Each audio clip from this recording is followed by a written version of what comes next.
আফগানিস্তান 2021 থেকে আজকে 2024, আমার ছাত্র ভাইরা ক্ষমতা নেওয়ার মাত্র 3 বছর হয়েছে, তারা সুদকে হারাম করেছে, সুদের সাথে যুদ্ধ ঘোষণা করেছে।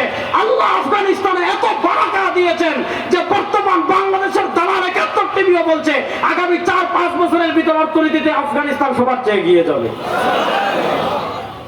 দেখেন, আপনি যদি আল্লাহর পথে চলেন, আল্লাহর নুসরত আপনি দেখেন আফগানিস্তানে আল্লাহ কয়েকদিন পর পর এক একটা খনিজ বের করে দিচ্ছেন।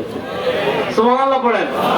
সুতরাং পৃথিবীর প্রান্তে প্রান্তে যুবকরা আপনাদেরকে শেষ মেসেজ দিয়ে যায়, পৃথিবীর প্রান্তে প্রান্তে মুসলমানদের বিজয় কিন্তু শুরু হয়ে গিয়েছে। আপনারা জানেন আফগানিস্তানে বিজয় হয়ে গিয়েছে অলরেডি। আপনারা জানেন তুরস্কে আমাদের বিজয় হচ্ছে ইনশাআল্লাহ, রজব তাইয়েবের দোয়ার মাধ্যমে বিজয় হচ্ছে ইনশাআল্লাহ। আপনারা জানেন আফগানিস্তানে উম্মার সিংহ পুরুষরা বিজয়ের দ্বার কাছে চলে গিয়েছে।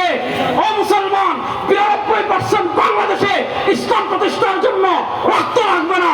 বাংলার 92% মুসলমান যদি গাম জড়ানোর জন্য প্রস্তুত হয়ে যায়, এই দেশে ইসলামের পতাকা পটপট করে উঠবে ইনশাআল্লাহ। গাম জড়ানোর জন্য যুবকরা প্রস্তুত আছেন না নাই? অনেক দিন অনেক নেতার স্লোগান দিয়েছেন, এখন থেকে আমার নেতা কাউ হতে পারে না, তোমার আমার নেতা বিশ্বনবী, আমার নেতা তোমার নেতা, আমার নেতা তোমার নেতা। নবীর আদর্শ বাস্তবায়ন করার জন্য, জীবন দেওয়ার জন্য প্রস্তুত আছেন তো ইনশাআল্লাহ? রক্ত দেওয়ার জন্য প্রস্তুত আছেন তো ইনশাআল্লাহ? ঘাম জড়ানোর জন্য প্রস্তুত আছেন তো ইনশাআল্লাহ?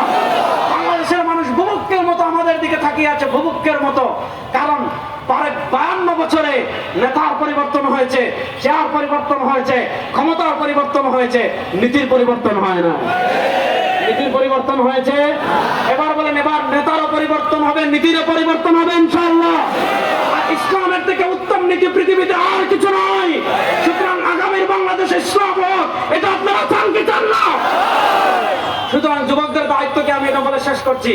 যুবকদের দায়িত্ব হলো, আজ থেকে আপনারা যেখানে যাবেন, যার কাছে যাবেন, যার কাছে পৌঁছাবেন, তাকে বলবেন, ভাই একবার পরীক্ষামূলক বাংলাদেশের রাষ্ট্র ক্ষমতা ইসলামকে আনেন।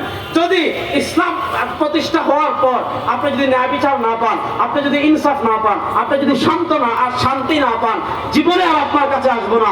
একবার ইসলামের দাওয়া নিয়ে, ইসলামের ফেরি করে, ইসলামের আদর্শের দাওয়াত নিয়ে ও যুবকেরা বাংলার প্রত্যেকটা ঘরে ঘরে পৌঁছাতে আপনারা প্রস্তুত আছেন তো ইনশাআল্লাহ? আল্লাহ আমাদের সবাইকে দিন বিজয়ের মেহনত করার তৌফিক দান করুন। জাতীয় উলামা মাশায়েখ আইম্মা পরিষদ এই দিন বিজয়ে সকল ঘরানার উলামায়ে কেরামকে একটা প্ল্যাটফর্মে আনার, একটা ঐক্যবদ্ধ প্ল্যাটফর্ম। আপনারা জানেন আমি খুব একজন ছোট মানুষ, আমি খুব দুর্বল মানুষ, আমার নানা ব্যস্ততা আছে। আমি জীবনে সংগঠন করি নাই, কোনো রাজনৈতিক দল জীবনে করি নাই, কোনো রাজনৈতিক করার অভিজ্ঞতাও আমার নাই। মুরব্বীরা হুসনে জন করে, নেক ধারণা করে। গত বছর আমি কিচ্ছু জানি না, আমি কিচ্ছু জানি না। আমাকে 11টার দিকে ফোন দিয়ে বলেছেন আপনি দ্রুত হলে আসেন। আমি গিয়েছি, যেহেতু আমি আগের একটা দায়িত্বশীল নামে ছিলাম, যাই।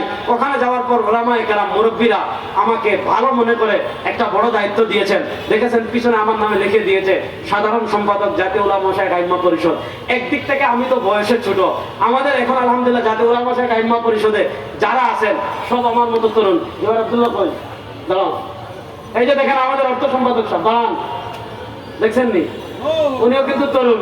এই যে ইমরান ভাই, উনিও তরুণ। আমাদের শামসুদ্দৌলা আশরাফি ভাই বয়ান করে গেছে, উনিও তরুণ। আব্দুল আজিজ কাসেমি, উনারাও তরুণ। সব তরুণদেরকে আমাদের মুরব্বীরা পরীক্ষা করতেছেন। আপনার